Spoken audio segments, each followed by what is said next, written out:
Devastation, an unmitigated disaster, the worst bear market in half a century.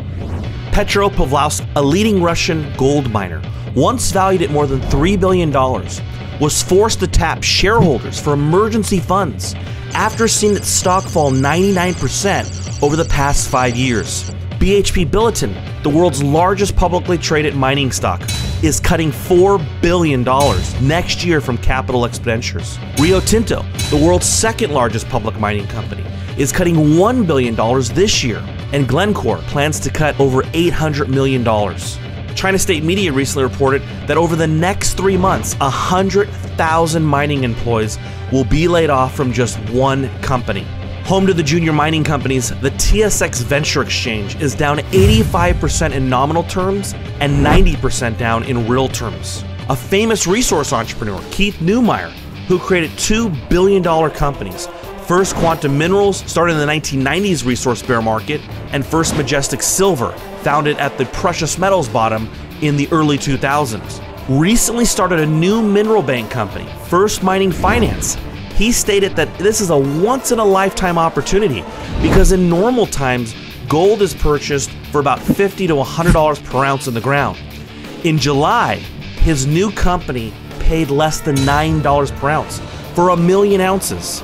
And last month, they announced 2 new transactions, paying $8 and $6 per ounce of gold. To put this into perspective, in January, New Gold paid $83 per ounce of gold when they purchased Pro Mines. In February, Centura Gold paid $47 an ounce when they bought Premier Gold.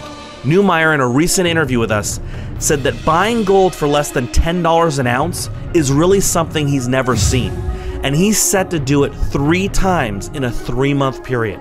The smart money is also getting in. Ray Dalio, George Soros, and Carl Icahn are all making big entries into this sector.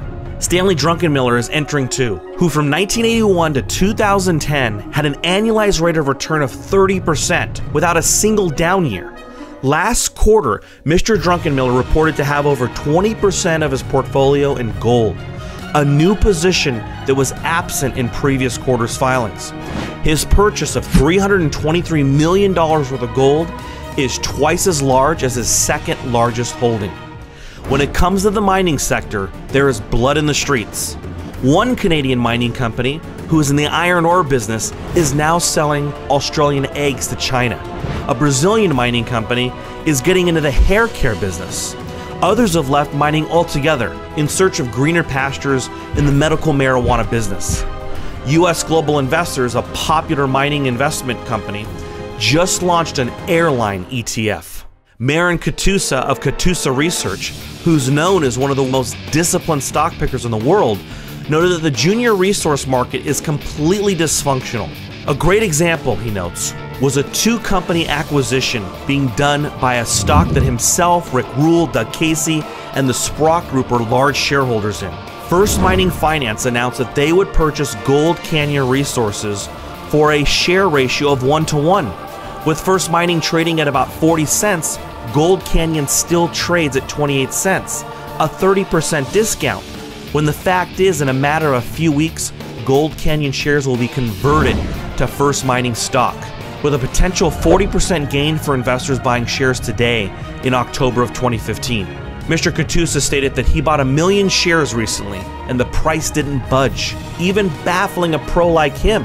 The same goes for PC Gold. The stock is set to be acquired in weeks for 30% higher than it is trading for today. It is an easy gain for investors, but the sector's been left for dead and is hated, a classic sign of a major bottom. FutureMoneyTrends.com will soon be releasing some of the top junior mining companies to own right now. Looking at the actions of Ray Dalio, George Soros, Rick Rule, Eric Sprott, and other legendary investors, now is the time to enter the metals and mining shares. To learn more about a unique opportunity that exists due to a brutal bear market, visit FutureMoneyTrends.com/gain.